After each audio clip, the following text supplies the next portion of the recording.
आणि म्हणून पुन्हा पुन्हा मंत्री महोदय तेच उत्तर देत आहेत, तरी प्रश्न पुन्हा तेच विचारले जात आहेत. याची जरा आपण सर्वांनी काळजी घेतली तर बरं राहील.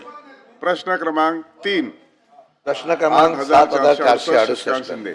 सभापती महोदय छापल्याप्रमाणे. सभापती महोदय, या महाराष्ट्रामध्ये या ठिकाणी ड्रग्स आणि एमडीचा फार मोठ्या प्रमाणात या ठिकाणी व्यवसाय बेकायदेशीर सुरू झालेला आहे आणि मला वाटतं दरवेळेला पोलीस यंत्रणेच्याकडून त्यावर कारवाई करण्याचं सुतवाच केलं जातं. मुख्यमंत्र्यांनी सुद्धा सांगितलं होतं की जे कोणी अशा प्रकारचं एमडी आणि ड्रग्स उत्पन्न करणाऱ्या लोक असतील त्याच्यातून त्यांना मोकोका लावण्याच्या बाबतीत मला निर्णय घेऊ. माझ्या माहितीप्रमाणे उत्तरामध्ये आपण दिलेलं आहे, ह्या लोकांवर गुन्हे दाखल केले पण तशी मुकोकाची कारवाई केली नाही.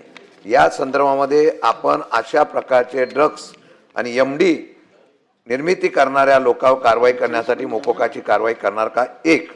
दुसरा प्रश्न असा आहे सभापती महोदय, हे कारखाने उभे राहतात एवढ्या मोठ्या प्रमाणामध्ये या असलेल्या कारखान्याची वाढ झालेली आहे. या संदर्भामध्ये विशेषतः बंद पडलेले कारखाने, बंद पडलेल्या गोडाऊनमध्ये अशा प्रकारचा हा व्यवसाय फार मोठ्या प्रमाणात झालेला आहे आणि म्हणून या संदर्भामध्ये सर्च ऑपरेशन करून जिथे जिथे म्हणजे डिपार्टमेंटले सांगून एकदा सर्च ऑपरेशन करून अशा प्रकारचा व्यवसाय करण्यावर आळा घालण्यासाठी आपण कार्यक्रम राबवणार आहात का? मंत्री महोदय. सभापती महोदय, ड्रग्सच्या बाबतीमध्ये महाराष्ट्रामध्ये कारवाई करत असताना याही अगोदर सभागृहामध्ये अनेक वेळा चर्चा झालेली आहे. आपल्याला माहिती आहे की आता आपणच 2 अधिवेशनापूर्वी मकोकासारखा देखील आता आपण जर का संघटित गुन्हेगारी असेल तर आपण त्याच्यावर गुन्हे दाखल करतोय.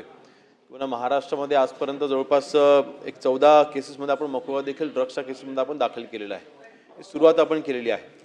आणि सभापती महोदय, आपण ह्या कारवाई करत असताना विशेष म्हणजे आता अँटी नार्कोटिक टास्क फोर्सची देखील आपण स्थापना केलेली आहे आणि या ANTF मध्ये ज्या पदनिर्मिती झाल्या ते सगळी पदं देखील भरून झालेली आहेत आणि या सगळ्या विभागामध्ये आता आपण ॲक्टिव्ह देखील केलेले आहेत.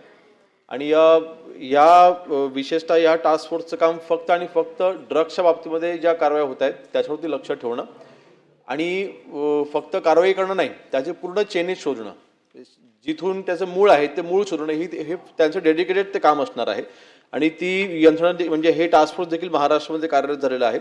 स्पेसिफिक आपला जो प्रश्न आहे तो जी काही आपल्या जावळी तालुक्यामध्ये जी काही कारवाई झाली त्याच्यामध्ये मकोका हा लावला गेला पाहिजे अशी आपली मागणी आहे. परंतु मी आपला माहिती करता सांगतो, जे जवळपास 11 आरोपी आपण ह्याच्यामध्ये अटक केलेले आहेत, या 11 आरोपींना आपण मकोका आपण दाखल केलेला आहे आणि ह्यांच्या सगळ्यांवरती आपण तिथे कडक कारवाई आपण करतोय. आणि दुसरं म्हणजे कारखाने ज्या ठिकाणी आता मध्यंतर असं आढळलं होतं की काही MIDCsमध्ये किंवा जे काही मिनी MIDCsमध्ये आपल्या बंद पडलेल्या कारखान्यांमध्ये कोणतरी तिथे लपून छपून तिथे काही तिथे अपवार किंवा अशा पद्धतीने तिथे ड्रग्स निर्मितीचं काम करतंय आणि कुठलीही परवानगी घेतल्याशिवाय हे काम करताना आपल्याला आढळलं होतं. त्यावेळेला MIDC आणि पोलीस विभागाने एकत्र तिथे ड्राईव्ह घेतला होता. परंतु आता लक्षात येतं की काही ग्रामीण भागामध्ये अशी काही गावं की ज्या ठिकाणी अतिशय 40-50ची लोकवस्ती आहे आणि त्या ठिकाणी कुठली शेड तिथे जसं या केसमध्ये आपल्याला आढळलं की तिकडे शेड जी होती ही पोल्ट्रीची शेड होती आणि 3-4 वर्षापासून बंद होती. मग तिकडे त्याने तो व्यवसाय त्यांच्याकडे चालू केला किंवा त्याने मॅन्युफॅक्चरिंग चालू केलं. मला वाटतं ग्रामीण भागामध्ये देखील आता आपण आपल्या सगळ्या यंत्रणांना आता आपण अलर्ट राहण्याकरिता आपण सूचना केलेल्या आहेत आणि जर का आवश्यक असलं ग्रामीण भागात देखील आपण हा विशेष ड्राईव्ह आपण राबवू. बंटी पाटील. मध्ये महाराष्ट्राची अवस्था बघितली तर आता दुर्दैवानं देशाचं ड्रग कॅपिटल व्हायला लागले का अशी अवस्था महाराष्ट्राची. या विषयावर सभापतीमध्ये मागच्या वेळी देखील चर्चा झाली. मुख्यमंत्री महोदयांनी NDPS ॲक्टमध्ये बदल करून पजेशनची जो कायदा आहे तो बदलायचा प्रयत्न करणार म्हणून त्या ठिकाणी सांगितलं. म्हणजे आज पजेशनची जी रिक्वायरमेंट आहे किंवा एवढं सापडल्यानंतर आपण त्या ठिकाणी कारवाई करतो तो बदलणार म्हणून सांगितलं. ANTF बद्दल मागच्या वेळी मुख्यमंत्री महोदयांनी सांगितलं. ANTF तुम्ही स्थापन केली, 346 पदाची भरती तुम्ही काढली, 200च भरती झालेली आहे, अजून 146 पदं तुमची रिक्त आहेत. मी सूचना त्यावेळी सभापती महोदय काय केली होती, आपण ते खातं सांभाळेल. गडचिरोलीला जो नियम आहे ह्या ड्रग्स बद्दल जर हे शासन खऱ्या अर्थानं सिरियस असेल, ह्याची व्याप्ती एवढी आहे, एका वर्षात 14 कारखाने आपल्या महाराष्ट्रामध्ये कारवाई झाले. किती? 14 कारखाने MD. MD तयार करणारे 14 कारखाने, ह्याला राजाश्रय असल्याशिवाय हे होते का या राज्यामध्ये? राजाश्रय असणार म्हणूनच झालेलं आहे. 14 ठाणे असू दे, पालघर असू दे, नवी मुंबई असू दे, सातारा असू दे, किंवा या ठिकाणी सांगली असू दे, रायगड असू दे, या सगळ्या जिल्ह्यामध्ये सभापतीमध्ये 14 MD करणारे कारखाने या ठिकाणी झाले. मग हे होईपर्यंत पोलीस खातं काय करते? DRI ने रेड केल्यावर साताऱ्याचे पोलीस जागे झाले माझ्या माहितीप्रमाणे, बरोबर ना? तोपर्यंत खातं जागं झालं नव्हतं. म्हणजे DRI रेड करते तोपर्यंत उघड्या डोळ्याने या ठिकाणी चाललं होतं. माझा सभापती महोदय स्पेसिफिक प्रश्न या ठिकाणी आहे. तिकडं लाडक्या बहिणीला 1500 रुपये तिकडं द्यायचं चाललंय, इकडं लाडका भाऊ जिवंत राहणार आहे का नाही त्याची काळजी पहिली घ्या. लाडका भाऊ उद्याची पिढी उद्ध्वस्त चालल्या. आमच्या कोल्हापूरमध्ये परवा आंबेवाडीमध्ये एका सरपंचाचं तलवार घेऊन तक्रार केली, ड्रग्ज पितात म्हणून तक्रार केली, म्हणून त्या ठिकाणी तलवार घेऊन लोक मारायला गेले ड्रगिस्ट. म्हणजे एवढी अवस्था वाईट या ठिकाणी झालेली आहे. आणि म्हणून शासनानं फक्त NTF करून उपयोग नाही. त्याला मी म्हटलं तसं गडचिरोलीला नियम आहे सभापती महोदय, जिल्हा पोलीस प्रमुख तिथले जबाबदारी घेतल्यानंतर त्याला 40 पोस्टिंगचा अधिकार आहे. त्याला 40 पोस्टिंग ते करा, मग कारवाई या ठिकाणी होतील. अधिकारी देखील स्वतःहून जातील. 346 मध्ये 200 भरलेले आहेत तुम्ही, 146 त्या ठिकाणी रिक्त आहेत पोस्ट यामध्ये. ह्याला खरं बळ द्यायचं असेल, मी कौतुक आहे या NTFचं, कारण की ते झाल्यावर जवळजवळ माझ्या माहितीप्रमाणे 800-900 कोटी रुपयाचे ड्रग्ज जप्त केलेत, माझी आकडेवारी बरोबर असेल तर. म्हणजे त्यांची कारवाई चांगली झाली आहे. परंतु जोपर्यंत तुम्ही त्यांना बळ देणार नाही, त्यांना लागणारा रिसोर्सेस हा महाराष्ट्रातल्या पोलीस स्टेशन मधून तुम्ही देणार नाही, तोपर्यंत हा मिनान्स या ठिकाणी संपणार नाही. आणि ज्या पद्धतीनं आता शशीभाऊ म्हणले की मोकोका, माझं म्हणणं आहे सभापती महोदय की या 14 कारखान्यामध्ये MD तयार कसं होतं, केमिकल्स या ठिकाणी वापरले जातात, सॉल्व्हंट वापरले जातात, कुठून येतात? तर माझी स्पेसिफिक मागणी या मागला आहे, तुम्ही कारखान्यावर कारवाई केली, त्यांना केमिकल सप्लाय करणाऱ्यांच्यावर मोकोका लावा, त्याशिवाय हा सप्लाय बंद होणार नाही. जोपर्यंत तुम्ही सप्लाय तोडत नाही तोपर्यंत ही कारवाई या ठिकाणी थांबणार नाही. मंत्री महोदय तिकडे न बघता तुम्ही ती जाहीर करा कारवाई. ते सप्लाय करणारही पार्ट ऑफ द ऑर्गनायझेशन आहे. मोकोको आम्ही कोणाला लावतो? जॉईंट ज्यावेळी क्राईम केला जातो तर मग तो केमिकल सप्लायर तुम्ही आहे ना. 14 कारखाने जर सभापती महोदय या राज्यामध्ये सापडत असेल तर हे राजाश्रय असल्याशिवाय या ठिकाणी होणार नाही.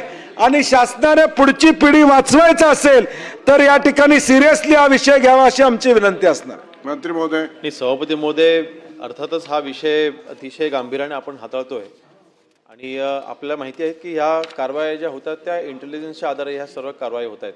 आणि फक्त DRIच कारवाई करते असंही नाही. ही वस्तुस्थिती आहे की सातारामध्ये एक कारवाई जी झालेली आहे ती DRIच्या मार्फत झालेली आहे. परंतु आता उदाहरणार्थ जी जावळी गावामध्ये जी कारवाई झाली, मुलुंडमध्ये आपण एका व्यक्तीला पकडलं होतं 8 तारखेला, आणि 13 तारखेला आपण जो काही कारखाना होता आपण तिथपर्यंत आपण पोहोचलो आणि त्याच्यावरती आपण कारवाई केली. 5 दिवसाच्या आतमध्ये तो रिझल्ट तिथल्या आपल्या मुंबईच्या तिथे अधिकाऱ्यांतून मिळवून आणला. आपण अनेक वेळा पाहतो की मुंबई पोलीस हे पुण्यामध्ये कारवाई करतं आहेत. एक लक्षात घेतलं पाहिजे की आजच्या तारखेला MD ड्रग बनवणं इतकं सोपं झालंय, ते कॉम्बिनेशन पण इतकं सोपं आहे. आपण मेडिकलमध्ये काही मेडिसिन घेतल्या त्यांचं कॉम्बिनेशन तयार करून पण आपण MD ड्रग आपण तयार करू शकतो, इतकं सोपं झालेलं आहे.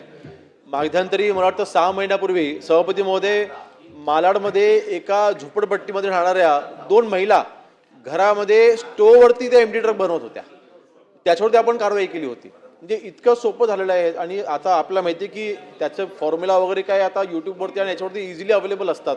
म्हणून मला वाटतं त्या बाबतीमध्ये इंटेलिजन्सच्या आधारे आपण या सर्व आपण कारवाई करत असताना आपलं पूर्ण महाराष्ट्राचा पूर्ण पोलीस विभाग हा ॲक्टिव्ह आहे. डेडिकेटेडली आपण टास्क फोर्स का तयार केला आहे तर ड्रग्जवरती कारवाई ह्या डेडिकेटेडली झाल्या पाहिजे. त्या पोलीस अधिकाऱ्याकडे दुसरा कुठलाही तपास असता कामा नये. आपलं म्हणणं अतिशय योग्य आहे की 146 पदं रिक्त आहेत, परंतु आपण ह्या भरतोय. पुढच्या 6 ते 8 महिन्यामध्ये 100% ही पदं भरली जातील. आणि मी बोलतो त्याच्यावर आणि या उलट पुढे जाऊन माननीय मुख्यमंत्री मोदींनी कालच निर्देश दिलेत की या ANTF मध्ये काम करणारे जेवढे कर्मचारी आणि अधिकारी आहेत ह्यांना आपण इन्सेंटिव्ह दिले पाहिजेत. यांना कमीत कमी 30% इंटेन्सिव्ह इन्सेंटिव्ह द्यायचा प्रस्ताव हा आता आपल्याकडे वरती शासनाने आलेला आहे.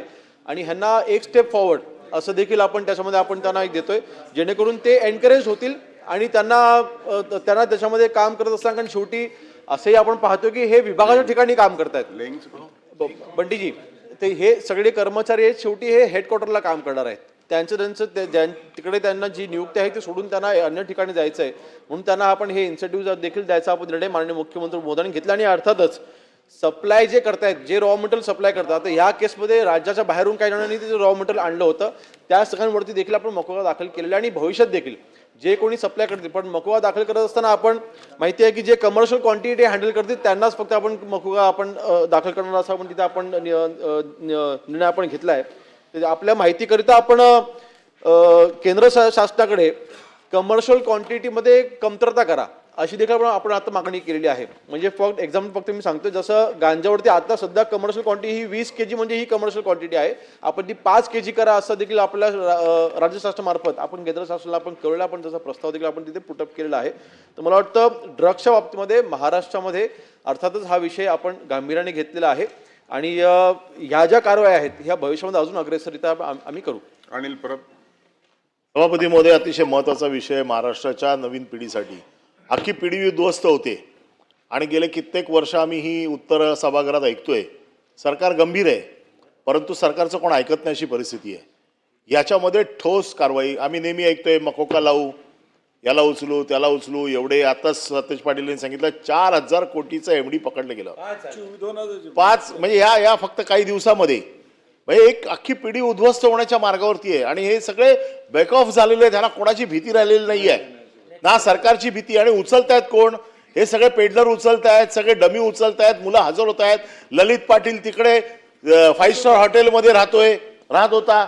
म्हणजे हे जे पकडलेले आहेत त्यांच्या आतमध्ये काय व्यवस्था चाललेली आहे ही आम्ही देखील बघितलेली आहे. त्यामुळे ह्याच्या बाबतीत ठोस उपाय करणं गरजेचं आहे. आता आपण सांगितलं की टास्क फोर्स तयार केलाय, वेगवेगळ्या लोकांना पकडलेलं आहे, सगळं झालंय. पण ह्याच्यात महत्वाचा माणूस जो सांगितला की केमिकल मिक्स करणारा जो माणूस आहे, केमिस्ट, हे ड्रग्स तयार कसं होतं? हे पूर्वीसारखं गांजा अफू परदेशातनं नाही येते. आता केमिकल तिथल्या तिथे मिक्स करून त्याचं पर्सेंटेज ठरवतं. 2 वेगवेगळी केमिकल पर्सेंटेज मध्ये ज्या वेळेला ठरवली जातात त्यावेळेला त्याचं ड्रग्स तयार होतं. आणि हे ड्रग्स तयार करणारा जो महत्वाचा माणूस आहे हा केमिस्ट आहे. आता तुम्ही किती केमिस्ट ह्याच्यामध्ये पकडलेले आहेत त्याची माहिती सभागृहाला द्या.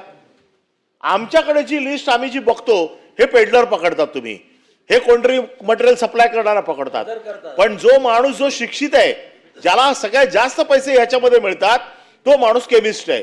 असे किती केमिस्ट तुम्ही पकडले की जे हे काम करतायत आणि यांना एक अख्खी पिढी उद्ध्वस्त करतायत. यांना ह्यांच्या जीवाची भीती नाहीये, दुसऱ्यांचे जीव जात आहेत. जसा मागच्या काळामध्ये सरकारने जसं गँगवॉर कंट्रोलमध्ये आणण्यासाठी एन्काउंटर स्क्वॉड बनवला, तसा एक एन्काउंटर स्क्वॉड आपण बनवणार का? की लोकांच्या जीवाशी जे खेळतायत, लोकांची पिढी उद्ध्वस्त करतायत, त्या लोकांना उडवले तर कोणी तुम्हाला विचारणार नाहीये.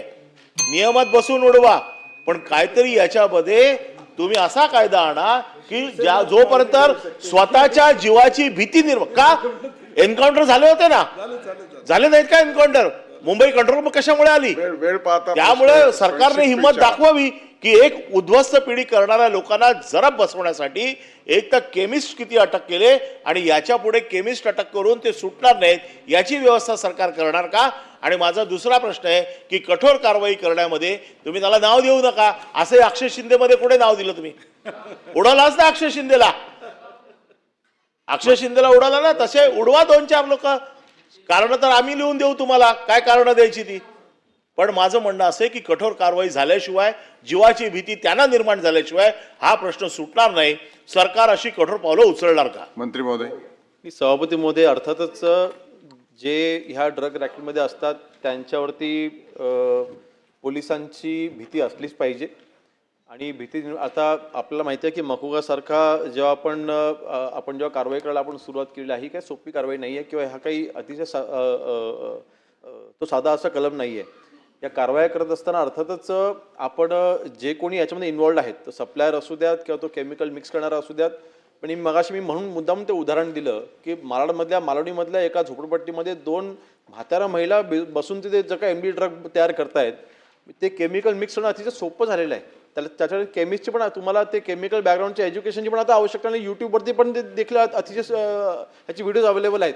म्हणून मला वाटतं केमिस्टच्या बाबतीमध्ये आपलं जे म्हणणं आहे की याच्यामध्ये किती केमिस्ट इन्व्हॉल्व आहेत, तर माझा जो समज आहे की मागच्या 1.5 वर्षामध्ये ज्या काही माहित्या हे गृहराज्यमंत्री पद आल्यानंतर जी काही मी माहिती घेतोय, ड्रग बनवणं अतिशय सोपं झालेलं आहे. त्यामुळे ह्या कारवाई करत असताना जे कोणी इन्व्हॉल्व असतील, किंवा आपल्याला माहिती आहे की माननीय मुख्यमंत्री मोदयांनी त्याची घोषणा देखील सभागृहामध्ये केली होती, जर का पोलीस देखील याच्यामध्ये इन्व्हॉल्व असतील त्यांच्यावर देखील आम्ही कारवाई करू. आपल्या माहितीकरिता 15 पोलिसांना आजपर्यंत मागच्या 6-8 महिन्यामध्ये आपण बडतर्फ केलेला आहे आणि 10 पोलिसांना आपण सस्पेंड देखील केलेला आहे. म्हणजे आपण 0 टॉलरन्सवरती काम करतोय आणि अर्थातच कायद्याचा धाक हा गुन्हेगारांना असलाच पाहिजे आणि त्यासाठी आवश्यक जी कारवाई आहे ती आम्ही करतोय. प्रवीण दरेकर. महोदय, अंमली पदार्थ तयार करणारा कारखाना आणि त्यांचं राज्यातल्या राज्याबाहेर असणारं 1.5 मिनिटं राहिलाय. तस्करी नेटवर्क हा अत्यंत स्पेसिफिक सभापती महोदय, हा गंभीर विषय आहे. मुंबईमध्ये मंत्री महोदय आपल्याला कल्पना आहे, ज्या वसाहती आहेत त्याचा कोपरा जिथे असतो, काळोख असतो, त्या ठिकाणी आणि शाळेच्या बाहेर अशा प्रकारच्या गोष्टी मोठ्या प्रमाणावर होत आहेत. आमचं ठाकूर विलेज असेल, त्या ठिकाणी रावळपाडा असेल, थोडासा काळोखाच्या ठिकाणी जाऊन त्या ठिकाणी कोपऱ्यामध्ये काही टोळकी बसून हे धंदे त्या ठिकाणी करतात. बरं, लोकांवर त्यांची एवढी दहशत आहे की तक्रार करायला गेले तर त्यांना त्रास देतात. तर या संदर्भामध्ये त्या ठिकाणी मुंबईमध्ये अशी काही व्यवस्था आपण निर्माण करणार का, की एखादं कोम्बिंग करणं म्हणा किंवा त्यांना धाक बसेल अशा प्रकारची एक व्यवस्था आपण उभी करणार का, अशा प्रकारची विनंती आहे. कारण यामुळे प्रचंड प्रमाणावर मुंबईकरही त्या ठिकाणी त्रस्त आहेत, परंतु आवश्यक ती दखल न घेतल्यामुळे त्या ठिकाणी दुर्लक्ष होतं असा माझा स्पष्ट आरोप आहे. मंत्री महोदय. नाही, मुंबई पोलिसांच्या कारवाया नक्कीच या वेळोवेळी चालू असतात, परंतु सन्माननीय प्रवीणजी दरेकर यांनी जी अपेक्षा व्यक्त केलेली आहे, ज्या एरियाचा त्यांनी इथे उल्लेख केला आहे, ते एरिया मला त्याची पूर्णपणे कल्पना आहे. परंतु जर का असं घडत असेल तर नक्कीच आवश्यक असल्यास त्या ठिकाणी आपण कोम्बिंग ऑपरेशन देखील करू आणि जे कोणी तिथे गुन्हेगार असतील त्यांच्यावरती कारवाई करू. प्रश्न क्रमांक 4, 6657. प्रश्न